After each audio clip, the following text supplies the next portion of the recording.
Kun hedduu numaaf miidiyaa biratti argamuun hedduu na gammachiise. Namni kun nama Oromoodhaaf dhaabbatee nama nagayaatii nama miskiina. Miidiyaan isaatillee numaaf miidiyaa jaa isaan biratti argamaa har'a hordoftoota kiyyaa isinillee kun anumaa wajjin. Assalaamu alaikum warahmatullaahi wabarakaatu hordoftootaa fi kabajamtoota kiyyaa har'aan tanagaa lubbuun qarqara wanta har'a fiinxara nageessee jirti. Yaaddeetiin jira har'a dheefa gartee jaraa barbaada kiyyaaf karaa bu'anii jiranii isaan dheessuudhaan gaa har'a nama gartee itti gaa'if amanu garabbiitii amana rabbuma namatti if amanu bira gartee dhaqee hin jiru naan jaani akkasittiin gaa dalagaadha jira dawaama gaa gizee dalagaa isaatirraa galu ga'ee jira ijoollee fi haadha manaa isaa malee namu hin jiru amma gaa dhufa ga'ee jira mee hanga inni dhufuutitti walumaan eeyna gaa yaada kiyyaa tokko gartee isatti ibsachuudhaaf hin dhufe isa kana gartee wayoon bobaa isaa jala dheesse uummanni kunilleen xiqqooti narreeba waan jedhamu yaadeeti qalbii tiyya keessatti kanaaf gaa hanga eegaa hanga inni dhufu niin eeggadhanilleen.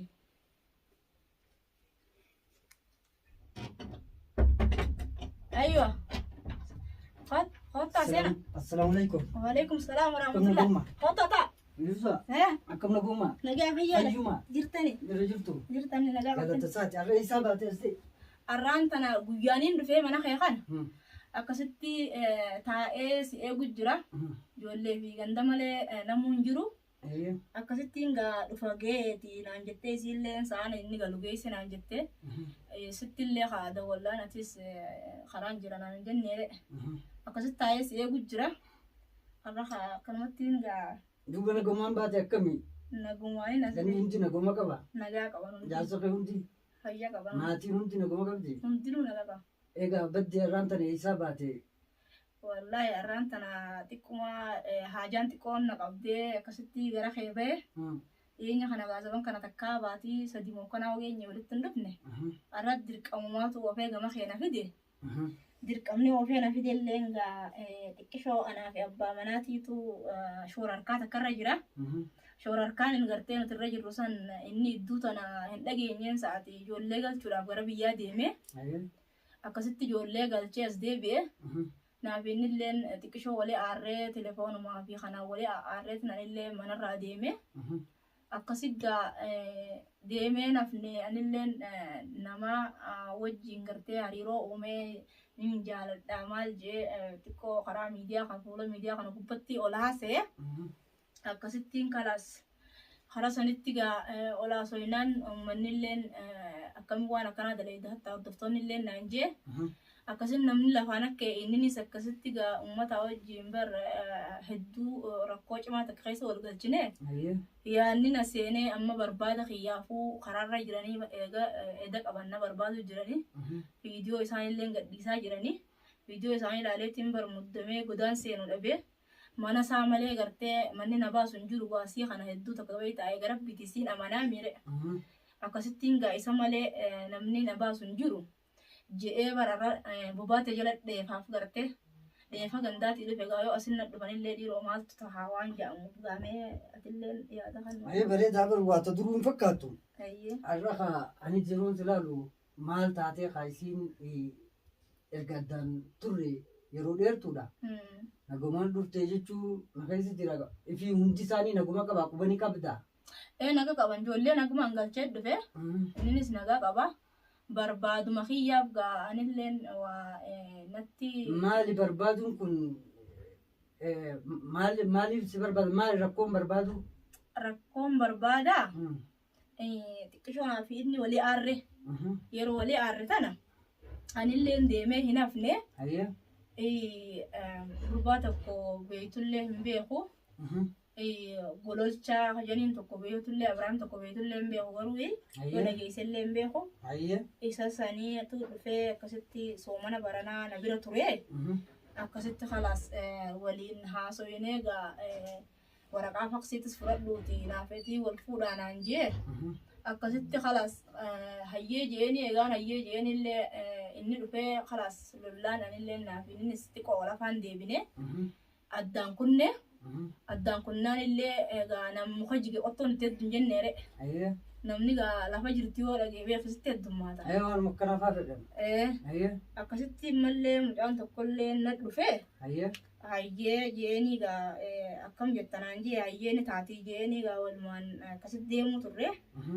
Osuma akkas jennu gaa yaa'iin taatee mucaan an haboo ta'uuf tokkollee ha'aammee tokko ni beektaa miree kan inni haboo ta'uuf san. Isa sanillee qabanii haqabelleen hamzee tokkooti beektulleen beeku. Hamzee santu qabee akkasitti qabee mucaa akka waan dadhaanii akkasitti qoobaa waan ta'e hin beeku. Akkasitti amma badee dhabamee karaa inni seenee hin beeku ammoo mucaa'u karaa kan inni jira karaa san inni jira irraa hin beeku. Maali duuba rakkoon dila kanaan dhufte san qofatti nafne dhabdeen asiin dhufte abbaa mana keetii maatii waliin qabdan karaa birootti isin tarkaanfachiifte maal rakkoon akkana bullooti jira.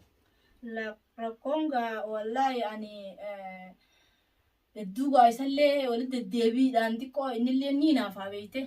Hinaafuma isaa kana fa'aa jibbeetiin ani hin barbaadu ilmaan eega biyyan naa galan. Eega biyyatti ilmaan naa galan ammoo inni naafisee hedduu asitti jiraan jirtu.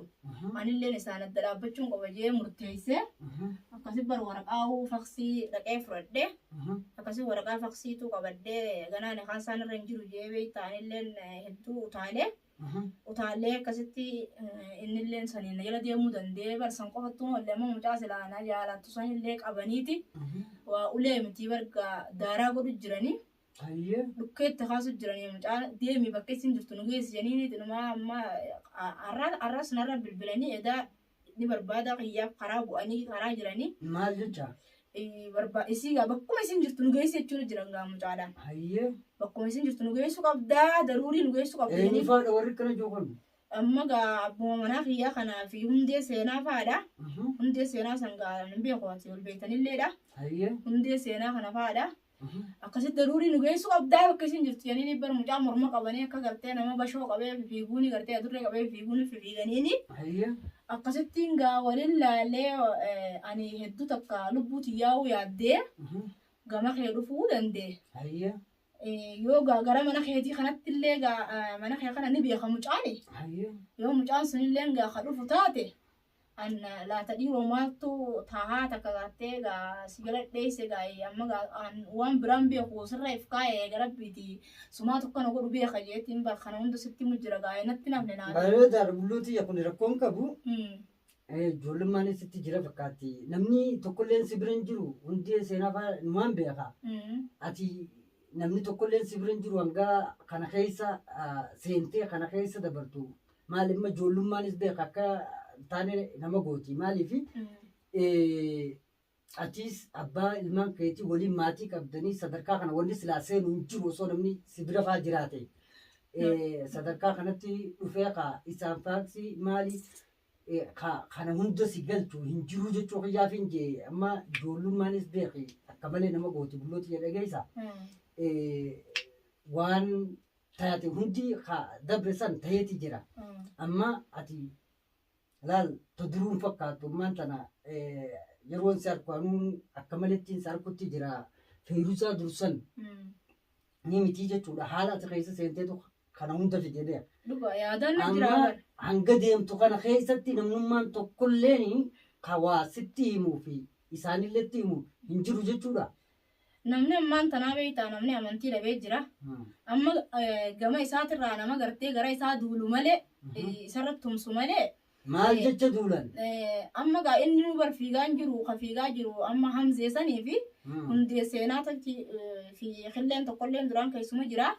Hillee tokkos keessuma jira amma hilleelleen keessaa dhaabbatee jaruma lameen kanaan bara amma firraa dadhabee hundee seenaatii fi mucaa kanaan firraa dadhabee bara hamzee kanaan firraa dadhabee. Maal taane maal ta'uu qabnaa jedhanii duulan isaan ammaan tana walitti isin fiduuf immoo duulli isaanii duula akkami?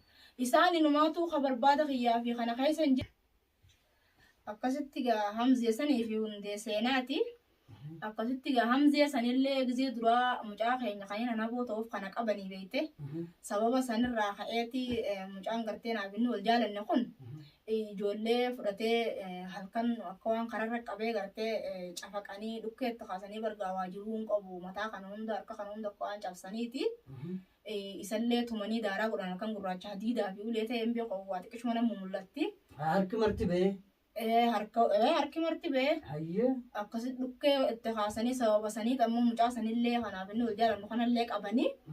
Sababa sanii gaa dhukkee itti haasu jiran isatti illeedha. Yoo amma gaa isarraa bahanii deemee gurbaan kun kagartee bakkaan hin jiru naf fidu taate.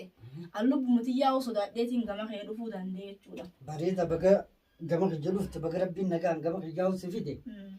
Hay dubbiin na dhibde usuma abbaan mana keetii jiru ati nama biroo jaalachuun kunis rakkoo birootii beeke. Ati nama guddaadha nama maatii waliin qabdani. Inni kun dogoggora keetii beeka. Maaliif jennaani abbaa maatii keetii abbaa warra keetii kana.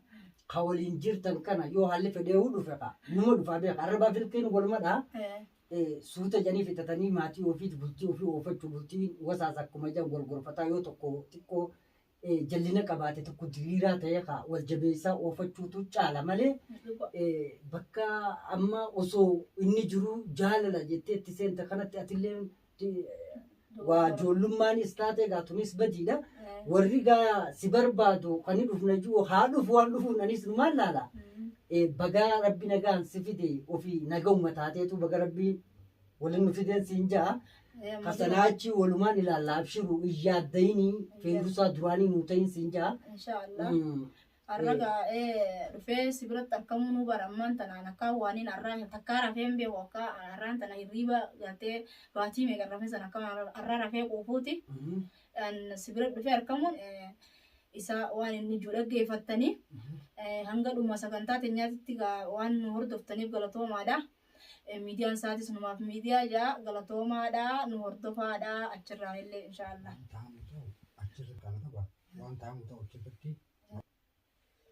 Akkasii gaa hordoftoota kiyyaa yoo gartee ana biraanillee agartee anilleen dhabamee gartee viidiyoo maree isin gadhiisuu baadhellee haalli na godhuu baatee gaa yoon kan hin dhabamu taatellee viidiyoon maramtuu wanni dhufaa waan gartee wanni dhufuun numaaf miidiyaa gubbatti arkachuu dandeessaniin isiniin jaa achirratti nu hordofaa inshaallah hanga viidiyoo biraa qabannee walitti deebinutti nagaan nu jiraadhaa du'aayii nu godhaadhaa.